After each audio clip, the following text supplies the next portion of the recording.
If you were able to join me yesterday, either in the morning or in the evening, you know that the topic that we're exploring together this week is this very important dimension of our lives that we call relationships. I'm grateful to Father Demetrio and his staff for allowing me to select my own theme and my own topic, because I think that this is a very fundamental aspect of who we are. And as I said yesterday, from a theological point of view, if God reveals himself to us in any powerful way, it is to remind us that this is a triune God, Father, Son, and Holy Spirit, and that the very inner life of God himself is a relationship. And so that relationship of the Trinity, Father to Son to Spirit, becomes a kind of paradigm, as we would use that word, a kind of framework out of which we have to see how to build better relationships and so forth with each other. Yesterday we spent all of our time dealing with faith and trust and confidence as the fundamental building block of relationships. And this morning, I want to deal with the second most important building block of all good relationships. And what is that? It's communication and it's conversation. I don't think any of us should ever underestimate the importance of speaking and conversing and communicating with each other in the world of relationships. Because to make a very bold and frank statement, particularly if there are problems and difficulties in a relationship in which we are involved, if we do not speak, if we do not communicate, if we do not converse, and if we do not learn how to compromise, these relationships will not survive. If I were to put an image in our heads this morning of the importance of communication and conversation in the world of relationships, it would be the image of the umbilical cord.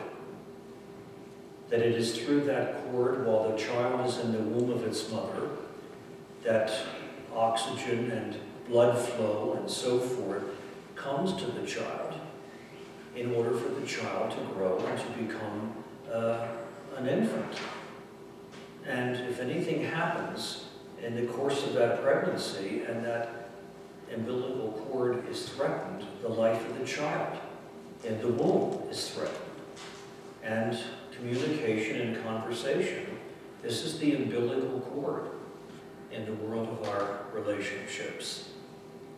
I want to make, again this morning, 4 points, as we did yesterday, but unlike yesterday, where we had 3 theoretical and theological points, and then a practical application to the real world of our relationships with each other. And this morning, I want to mix the theory and the theology and the practice, so to speak, all together. 4 points. The first point that I would want to make this morning, from a very frank point of view, is to say that many people find this topic that we are looking at this morning extremely uncomfortable and very, very difficult.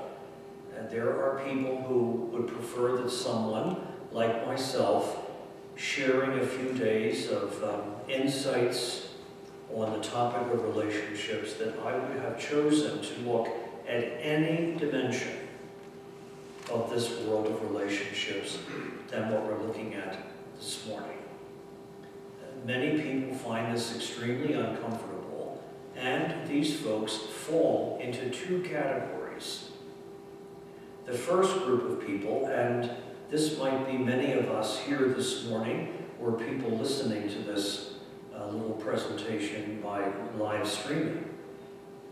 The first of these 2 issues is that many of us have problems with communication because many of us don't know how to communicate. We don't know how to communicate. People think that one person sharing a narrative or a story and another person sharing a narrative or a story, that this is communication. It's a form of communication, But authentic communication is that where people, there's a topic on the table, whatever it might be, and that they are able to kick that ball, if you want to use that image, back and forth on the field according to this topic, opening it up, sharing things, insights, etc. on that topic. Communication is not just narrative sharing. It's an ability to be present, to be involved, and to participate in a conversation centered around a particular topic without getting all heated and all bent out of shape, just to be very simple in presenting my point of view to the topic that happens to be on the table. And many of us have problems with communication. Why? Because we don't know how to communicate, and the reason why we don't know how to communicate, I'm being honest here this morning, is because many of us never saw correct communication going on in our families when we were kids growing up. I know it's always easy to point an accusatory finger at a previous generation and blame them for all of our problems. I'm not doing that here this morning.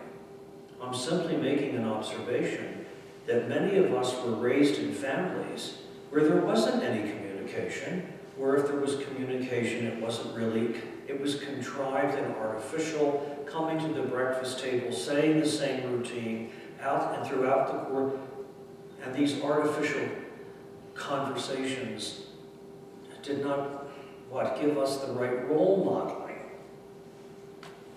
And as a result of that is that many of us don't know how to communicate. Communicate at any kind of depth, in the honest sharing of our feelings and our insights, etc. Thanks be to God, we have enough programs and enough articles and enough books. I mean, if you were to go to, there is a bookshop here, I'm sure, in Jackson Hole. But if you go to some large bookshop, Barnes and Noble or whatever, and go into the self-help section, there are shelves upon shelves upon shelves of books dealing with communication, and these books are flying off the shelf. We have someone to thank, for example, like Oprah Winfrey, who has reminded the nation that communication is central to the world of relationships, and communication has to be done in such a way that there is authentic sharing and not just the relating of narratives and stories and so forth back and forth. We have been alerted to the fact that many of us have problems with communication because we didn't see it being done in our families growing up. That doesn't make us paralyzed and handicapped forever. We can learn how to communicate because it's so essential. We see this in the domestic communities of marriage and family. We see it in the wider communities of the little populations that we share in friendship. And without in any way, shape, or form sounding dogmatic, the huge problem in the world this morning is that people are not communicating. And unfortunately, we all become limited and we are all diminished because of the failure to communicate. So it all begins in many cases back home in our families, passing no judgment on these wonderful people. But the problem is that when people don't communicate, it creates issues. And sometimes the repercussions of not communicating are extremely damaging. When I was a young priest, I was in university work. And there was a counseling center at the university where kids who had problems could go and get the help that they needed. But sometimes that counseling office was overwhelmed by the number of kids who were seeking help. And so what the university did, they would farm some of these kids out to those of us who were chaplains. The Baptist chaplain, the Presbyterian chaplain, the Jewish kids had a rabbi, I was the Catholic priest, and they would send a lot of these kids to us to deal with them in counseling until there was a slot open for them in the counseling office. They sent me a young man, I will never forget this. They sent me a young man for counseling. And this kid was manifesting outrageous alcoholic thinking and outrageous alcoholic behavior. And the kid never touched a drop of alcohol in his life. We went back into his family background and we discovered that his parents never touched a drop of alcohol. We went back to the grandparents and discovered that they didn't even keep alcohol in the house for cooking purposes. And then we went back one more generation to discover that someone in the family system was standing like a gigantic pink elephant in the center of the family living room, struggling with the disease of alcoholism.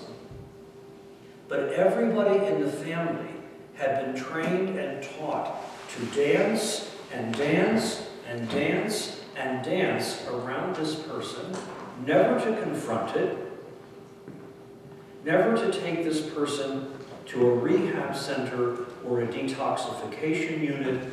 Everyone had been trained to dance and dance and dance because one of the consequences, we don't want to engage in resolving issues because we don't want to communicate, so we practice silence. And here, this kid, 4 generations later, he was raised in a family system that had become contaminated 4 generations before him by silence, silence, silence.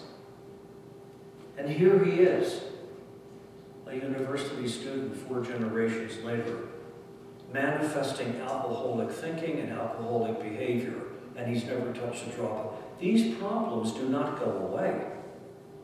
They hide themselves inside the fabric of a family, inside the fabric of a culture, inside the fabric of a nation, or whatever we're dealing with.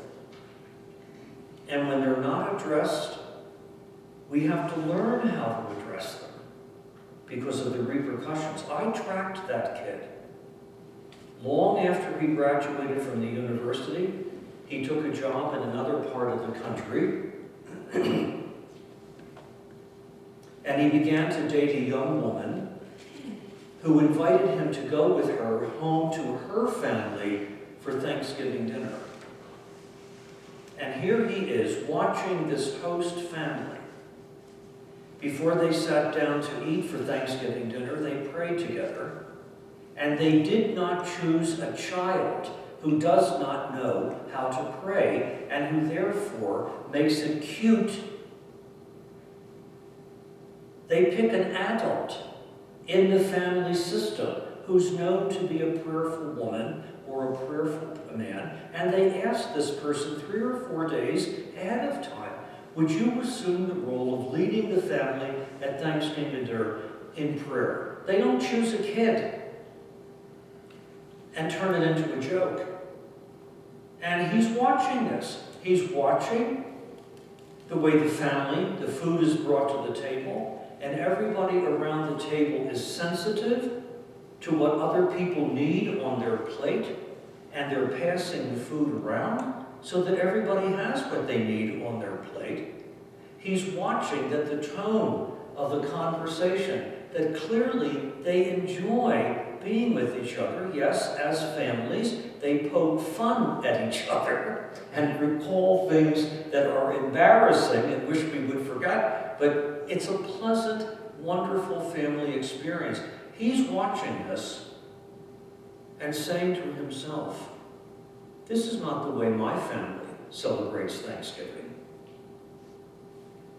We don't even pray. And when the food is brought to the table, everybody is interested in piling and piling mounds of food on their own plate, even though everyone else around the table has nothing yet on their plate. And that the tone of the conversation becomes louder and louder, screaming. Were the balls inflated at the Super Bowl a couple of years ago, or were they not inflated? And politics, and suddenly this becomes an absolutely an experience of total exhaustion. He's watching this pleasant situation and making the comparison between himself and his own family back home.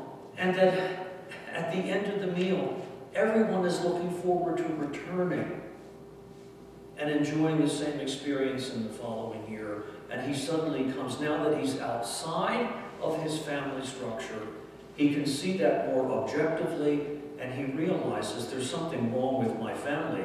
And I can assure you, I don't know whether this was the case or not, but I can assure you, if that kid were to go home and say to his family, there are some issues that we need to address, he's going to hear back from them, who do you think you are? Coming home from New Orleans or Chicago, wherever, who do you think you are coming home here and telling us that we've got problems? You're the one that has the problem. In other words, this family is so sick in its dysfunctionalism that they don't even realize how dysfunctional and sick they are. It's all about communication. And so this is not a throwaway topic this morning. This is not an extraneous dimension to the world of relationships. It's the umbilical cord. It's at the heart and at the core of healthy, vibrant, nourishing, and life-giving relationships. And in the mind of God, that's what these relationships are supposed to be for us. So there are some people, God loves them, but they would prefer that I never talked about this morning because they don't know how to do it. They never saw it being done in their family of origin, as they say in family systems therapy. But they can learn. And here's the second group. The second group who don't want me to talk about this is the group who simply will not communicate. They will not communicate. They don't think that they have to give an accounting of themselves to anybody. Unfortunately, some of these people are involved in lifelong commitments, in marriage, in family, even in business situations. When they're out of the house, no one knows where they are. No one knows what they're doing. No one knows when they're coming home. Dinner is reheated and reheated in the microwave oven until there's no nutrition left in the food, waiting for this person to come home. And out of simple human decency, would they open up their phone or find a phone and call home to tell these people when to expect them? No, because they don't think they have to do that. They are impertinent. They're completely self-absorbed. And they're 100% manifestations of narcissism. So this topic this morning is extremely uncomfortable. For some people, because they don't know how to do it, but they can learn, and for other people who simply won't do it. This is not the fodder that builds intelligent, healthy, and mature relationships. And that takes me to the second point this morning. Yesterday, I took the concept of faith and trust and confidence, and we placed it inside of the primordial relationship, which is the relationship we have with God. And this morning, I want to do the same thing. I want to take this concept, this talk this morning about communication and conversation, and I want to place it inside of the rubric of prayer, which might sound far-fetched, but my point would be this morning that as we develop and mature in a healthy relationship with God, in a mature and developing life of prayer, not just saying prayers. That's like sharing narratives where there's no context. Saying prayers is not enough. We have to develop an attitude of prayer, a life of prayer. Setting those prayers aside, I'm not doing that. In fact, to be perfectly honest with you, these wonderful traditional prayers, like the Rosary, like the Chaplet of Divine Mercy, the Stations of the Cross, these are invaluable devotional prayers that have been handed down through centuries and centuries of our Catholic life. But if we think that this is all that it's about, we're mistaken. Prayer is a developmental reality. And at the age that all of us are here this morning, we cannot turn to God at where we are this morning in the same way that we turned to God when we were kids growing up in grade school. If that's the way we deal with God this morning, that we are deficient, seriously deficient in an understanding of prayer. And these prayers, I am not dismissing them. I'm very concerned about our whole generation of young people who do not know these prayers. And I think that we have put them at a huge disservice. Where do we learn these prayers? We learn them at home. No child raised up today in an authentic Catholic family should be sent off to bed at night hearing the last sentence of the day, turn off your computer.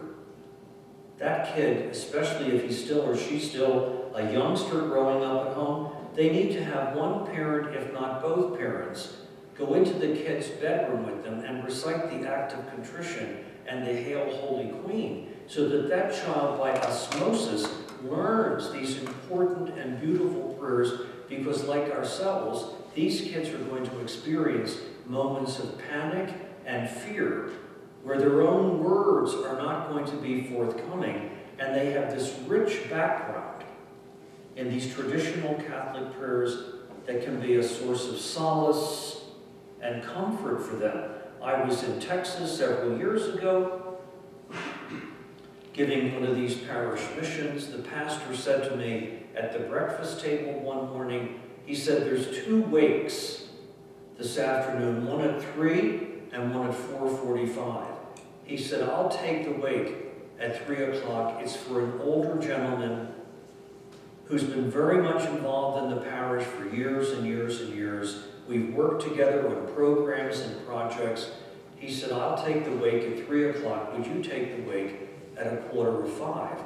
He said, it's for a high school boy, a Catholic high school down the road, filled with about 400 kids.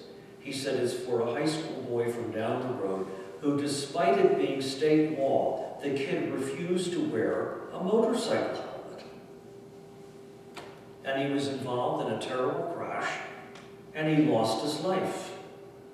And it is traditional at a Catholic wake service, if not to pray the whole rosary, at least to pray a decade of the rosary, and the funeral home was filled with these Catholic kids from the Catholic high school down the road.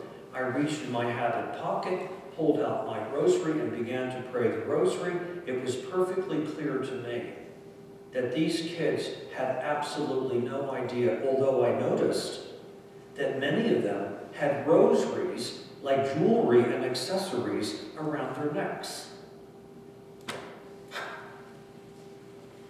We have done a huge disservice to these kids.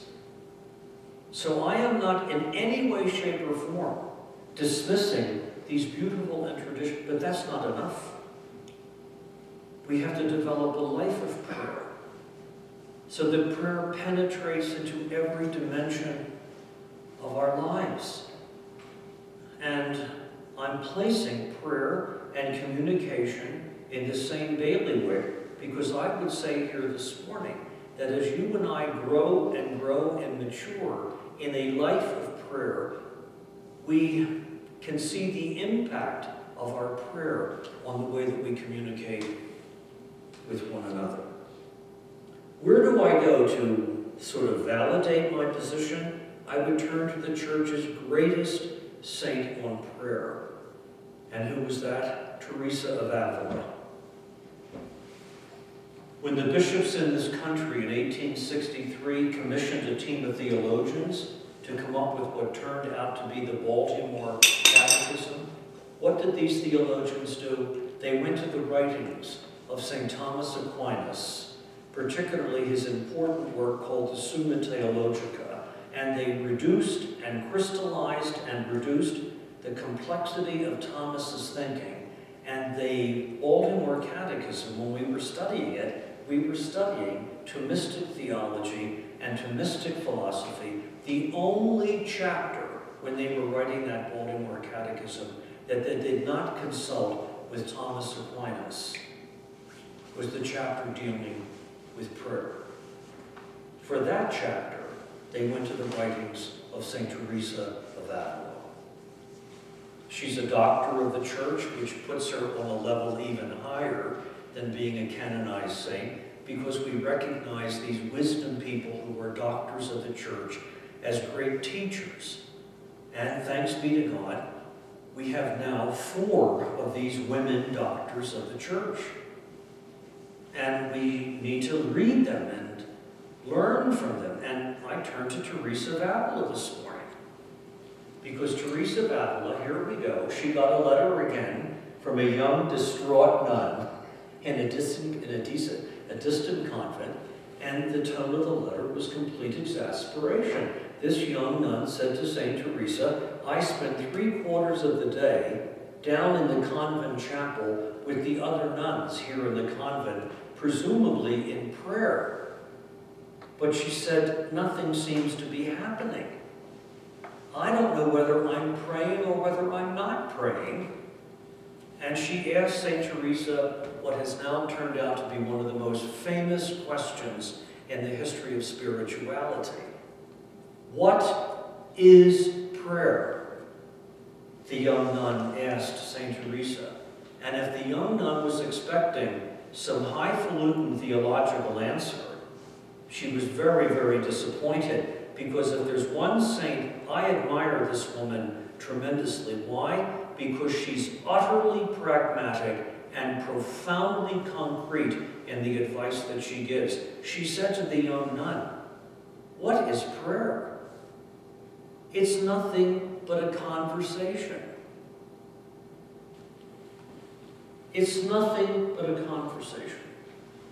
And if you want your prayer to be successful, if you want your communication and conversations with the nuns where you live to be successful, if you want the conversations you have when your family comes at the end of every month to visit you to be successful, she said you have to follow the 2 principles that govern all good communication, including prayer. Listen to the genius of this woman. And she said, 2 principles. The first principle of all good communication, including communication with God in prayer. When you are speaking with someone else, you must speak directly, frankly, candidly, openly, and honestly. So that when you are finished speaking, the other person, including God, has absolutely no doubt as to what the thinking of your head is and the feelings of your heart are, because you have spoken directly, frankly, candidly, and honestly. Let the other person know where you're coming from. And parenthetically, this is not an invitation on the part of St. Teresa for any of us to be overbearing and ramming our agendas down another person's throat. Presumably, we're dealing with 2 adult people. Speak directly, frankly, candidly, openly, and honestly. So that when you are finished speaking, the other person has no doubt. But here's the problem. Many of us, and maybe all of us, we do everything except speak directly, frankly. We play word games. We play mind games.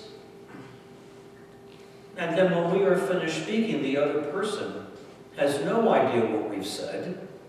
And then we become very fussy, put our hands on our hips, and make statements like, well, you don't understand me. Of course they don't understand. understand me because they don't know what in the name of God I've just said. Because I've played games with this other person. Teresa of Avila. Speak directly, frankly, candidly, openly, and honestly. And from a priest's point of view, I can tell you that unfortunately many of us don't do that. And I say that because, like the other priests who are here this morning, I hear confessions. And many people come into confession. They beat all around the bush. They run all around the block. They never make a confession. John Paul II gave us an interesting insight. Every year that he was Pope, for a few exceptions, he was Pope for 27 years. Every Holy Thursday, he sent an open letter to all the priests in the church. About 23 of these letters have now been published in one volume. A preponderantly large number of these letters deals with the sacrament of reconciliation. And John Paul II said, one of the most serious obligations incumbent upon Catholic priests today is to help our Catholic people understand that when you come to confession, you are not coming to a counseling session. That this is not an opportunity to speak about marital problems, family issues, financial difficulties. He said there is a forum called counseling. And thanks be to God, he said we have these professional people and we should never be ashamed to go to them because they're trained to help us break through the impasses that we have created. But when you come to confession, this is not an opportunity for counseling.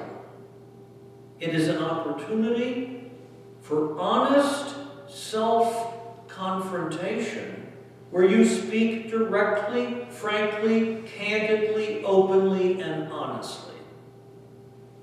Father, I am here because I am a liar, and by my lies I have destroyed the reputations of all the people where I work. Father, I am a thief.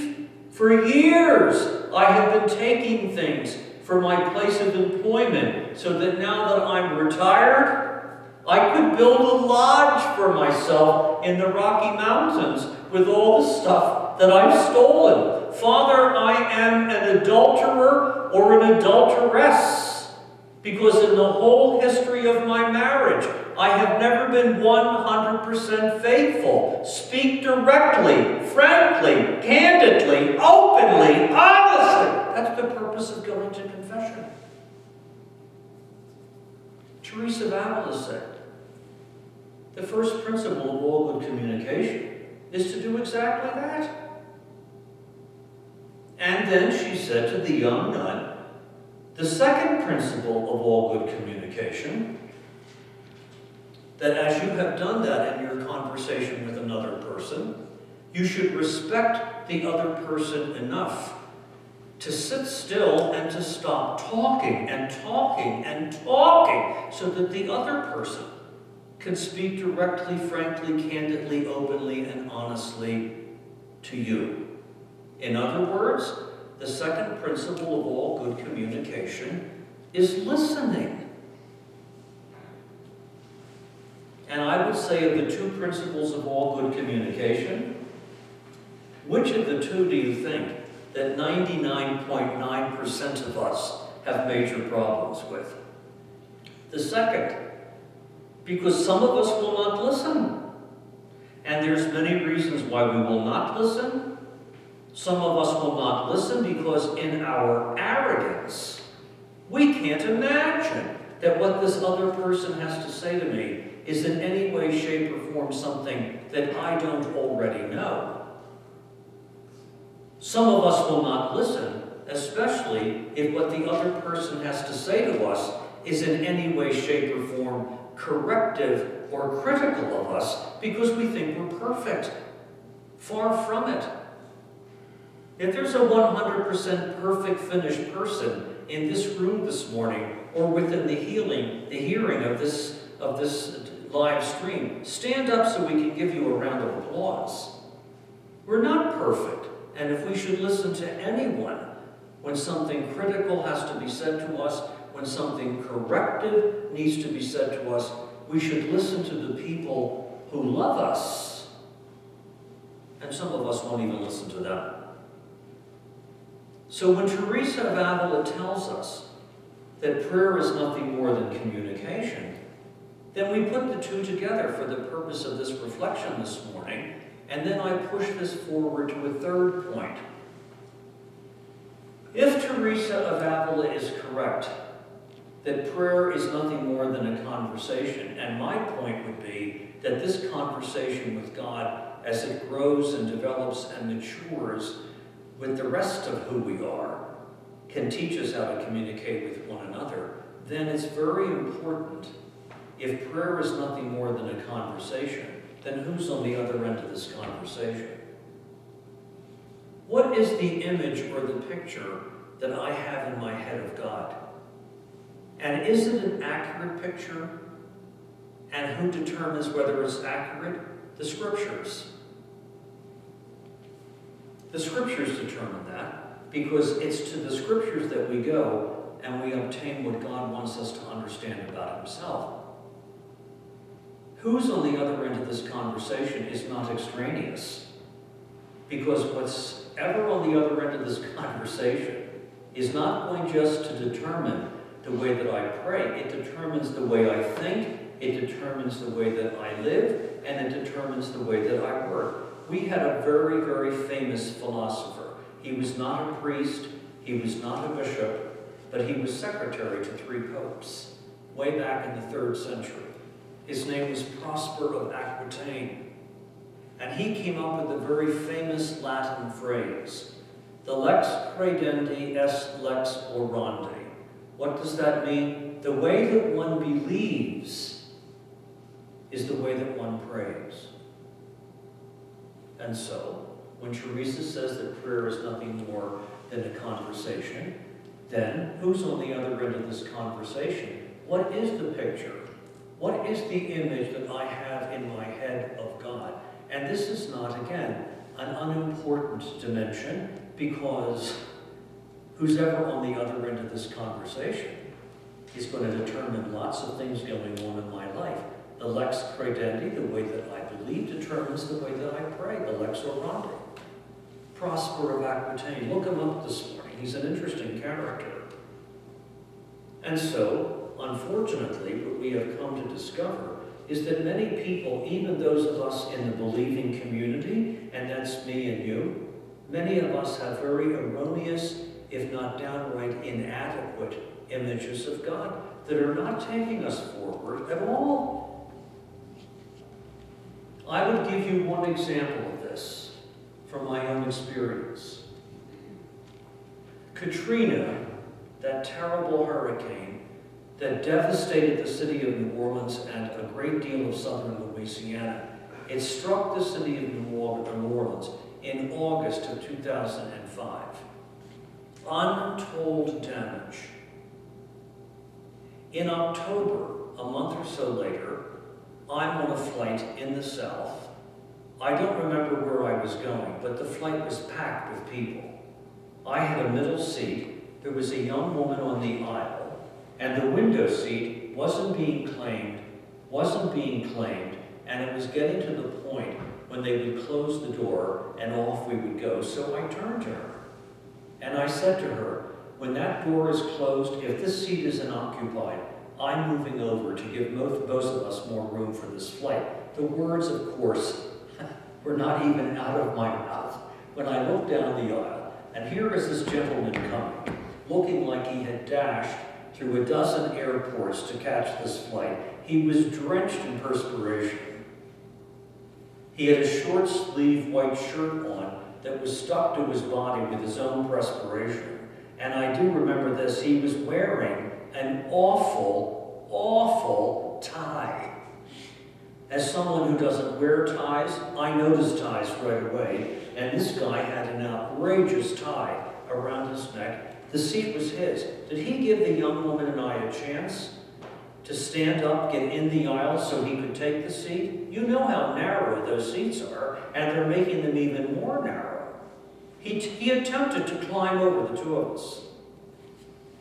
He settles in, the door is closed, off we go, and he turns to me and asks the eternal question. So he said to me, "What do you do for a living?" I said, "I'm a Catholic priest." "Oh," he said, "what a coincidence. I am a minister of the gospel myself." And I said to myself, "Simeon, this is going to be a long flight."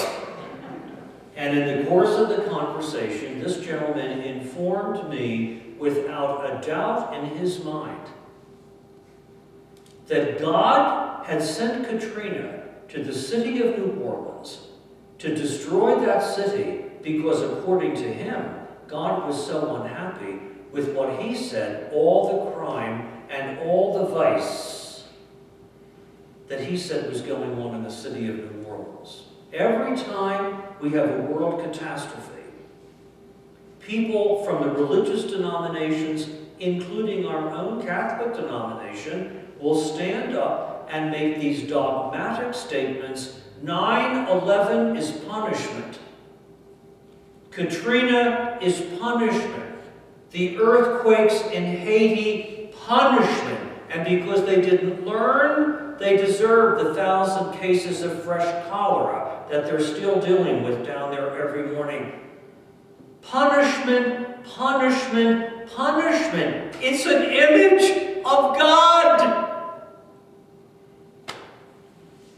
How can you deal with someone in a conversation that you think is going to punish you, punish you, punish you? You can't. There's no maturity in that kind of a conversation. Turn to the Scriptures, particularly to the New Testament, but not just exclusively. Read Psalm 23. The Lord is my shepherd. There is nothing that I shall want. He leads me to pastures in the wilderness, feeds me. All of these positive, loving, giving, forgiving images of God. I am the good shepherd. Come follow me. I have the way, the truth, and the life.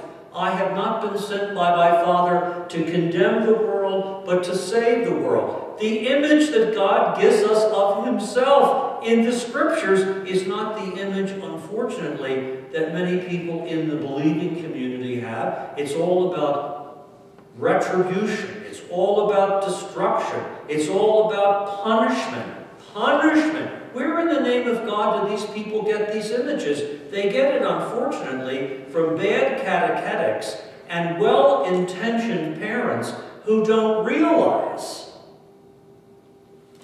when they say to a kid, you cannot go out and play with the rest of your friends on Saturday morning unless you go upstairs and clean up your bedroom and make your bed, because if you do not do that, God is going to come today and do something terrible to you. Kids don't have the intellectual apparatus to make all the discernment and so forth that you and I have as we grow older. Kids received by osmosis, and well-intentioned parents are placing within the minds of their kids, even from their young years, images of God that frighten them. Who's on the other end of this conversation is not an extraneous question, because it determines everything. My mother, God rest her, raised my brother and me to be kind and to be polite, especially to strangers. But the arrogance and the ignorance of this man astounded me. And I said to him, "Sir, where in the city of New Orleans is all this crime and all this vice that you said goes on? Where in the city?" He raised the decibel level of his voice and shot back at me and said, "Why, in the French Quarter." He said, "It's an absolute cesspool. Drugs, booze, prostitution, gambling casinos. Why, in the French Quarter, he said. And I said to him, surely you are aware, sir, that the only part of the city of New Orleans that was not damaged by Katrina in any way, shape, or form was the French Quarter.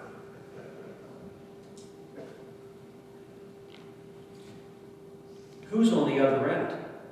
Very important piece of consideration. And what is, even St. Augustine, back in the 5th century, in Latin, talks about the imago Dei, the image of God. Who's on the other end? This is not Gallagher inventing this concept out of his own head. We have a history of this kind of topic being dealt with by some of the great saints and the great theologians, Prosper Bakhtin being one of them, who's on the other end of the conversation. And every one of us in this room this morning has an image of God in our heads. And is that image that I have in my head this morning, is it taking me forward? Or is it an arrested image of God that is not allowing me even to breathe and experience the freedom of the love of God in my life? Every one of us. I have an image of God. Can I share this with you? And then I'll move on and stop. I call this, for lack of a better way of putting it, the Irish-German image of God.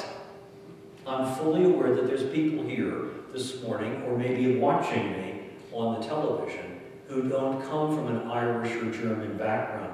Don't take any consolation in the fact that because you're not Irish or German, this doesn't pertain to you. It pertains to every single one of us. It's just that the Irish and the Germans have perfected it. And it is an image of God. He's tough. He's demanding. Regardless of what you do, it's never enough. It's never enough.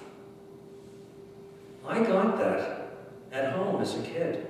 That's why I call it the Irish image of God, the Irish German, because my mom and dad, as you've heard me say, they came from Ireland, and I'm certainly not trashing my parents. But they had this image of God, and I had that reinforced over and over again, that regardless of what you do, I have an older brother. He's been hugely successful. He's retired now. He was a professional basketball. He's about 6'7", almost 6'8". He's retired. He was a professional basketball player. He was in the Munich Olympics with the American team. He ended his career coaching first with the Boston Celtics and then with the Philadelphia 76ers. All of that began when he was a youngster coming home with a little trophy from one of his sporting events. And God loved my dad. I can hear my father saying to him in his lilting Irish brogue, "Ah, Joe, lad, you did good, but you could have done better." You grow up with that kind of an image, coming from an important person like a parent. It begins to configure the way you think. It begins to determine the way you live. You're never enough. You're always insufficient. And on and on. And it's a very short hop between the way you deal with your dad, in particular as a boy, over into your image of God. And that Irish dimension of the Irish-German image, I was raised with this, and then I went to the seminary. The Capuchins, the group of priests and brothers that I belong to, we are a 16th century reform on the Franciscan order. And it was German Capuchins who came to this country in the 19th century. And why did they come? Because Bismarck, who was the Chancellor of Germany, trying to create a perfect Aryan race. Hitler came back to that in the 1930s. He closed seminaries. He closed Catholic schools. He closed Catholic hospitals. All of the nuns, all of the friars, and so many people who were in religious life came to this country as a result of this foolish politicians' policies. They came to this country. One group of Capuchins settled in Pittsburgh. Another group settled in Detroit.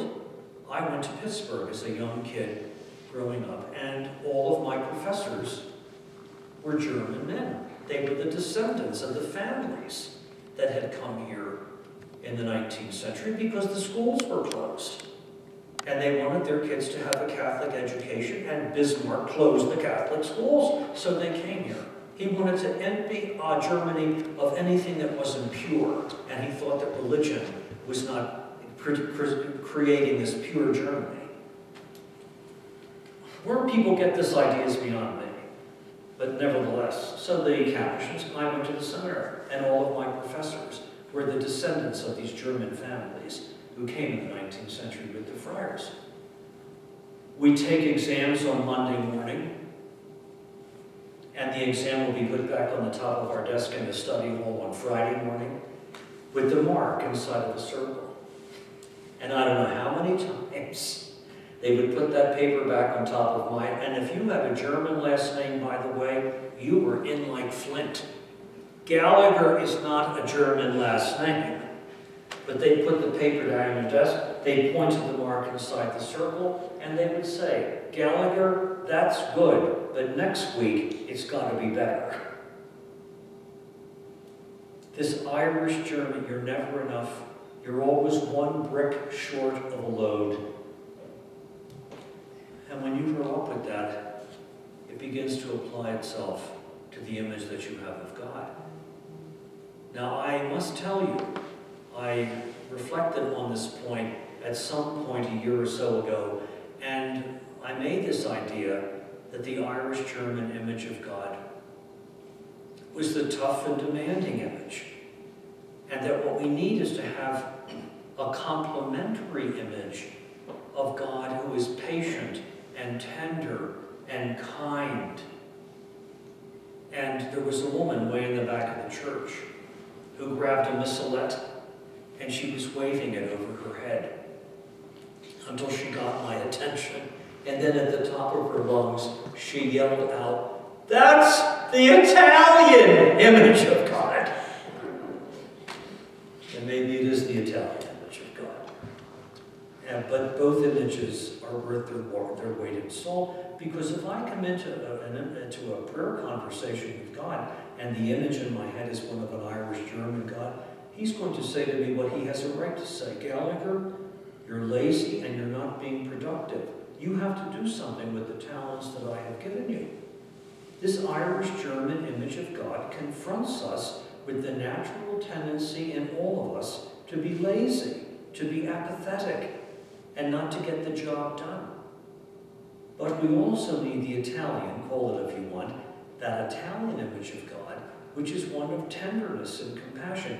And the two have got to be put together. That takes me to the fourth and final point this morning. We see this in the Scriptures. There's no doubt, especially when you read the Old Testament, that God demanded of His people, be faithful to this covenant. I've been faithful. I demand that you be faithful. And if you're not faithful, you're going to bring all kinds of things upon yourself, not by my invention, but by your disobedience. He is tough. He is demanding. But on the other hand, we turn to the Scriptures, and we hear something like the 23rd Psalm. We read Psalm 27, "The Lord is my light and my salvation. Of what should I be afraid? He knows me." Jeremiah says to us, "He knitted me together in my mother's womb. He knows me better than I know myself." He's compassionate and understanding and forgiving. We need to put the two together so that in those circumstances, we learn this from prayer. I come out of this kind of an experience of a German-Irish God, and I turn to my spouse, I turn to my kids, I turn to my friars, my brothers in the house as they turn to me, and we make demands upon each other because we don't want to be slaggards with half-done lives, half-done journeys, half-done... We need people to demand and to confront us. But on the other hand, thanks be to God, He's a God of mercy and forgiveness, and I learn how to be that. This is very important, particularly in families. So many little boys do never hear their father, after a certain level of life, they never hear their father saying to them again, I'm proud of you and I love you. They don't feel the warmth of their dad's arms wrapped around them and reassuring them, because dad is afraid to do that. That might break down the discipline, or that might lead dad to be considered something else. And these kids grow up and they're starved for attention and starved for their fatherly love. Let me tell you, there's plenty of people out there who will give these kids that kind of attention, but it has a terrible price tag attached to it, and it's the price tag of sexual abuse. This is so essential to everything in life. We need to put the two together. And if we turn to the scriptures, let me finish with a little bit of humor. We had a wonderful, famous Benedictine monk who became an abbot and even an archbishop and finally even a cardinal in England. His name was Basil Hume. And our American bishops invited him to come over many, many years ago. He's dead now a number of years. But he spoke to the bishops about this business of the image of God. And he said, when I was a kid growing up and coming in from school in the afternoon, my mother used to say to me, stay out of the pantry and don't eat anything that's going to ruin your appetite for supper.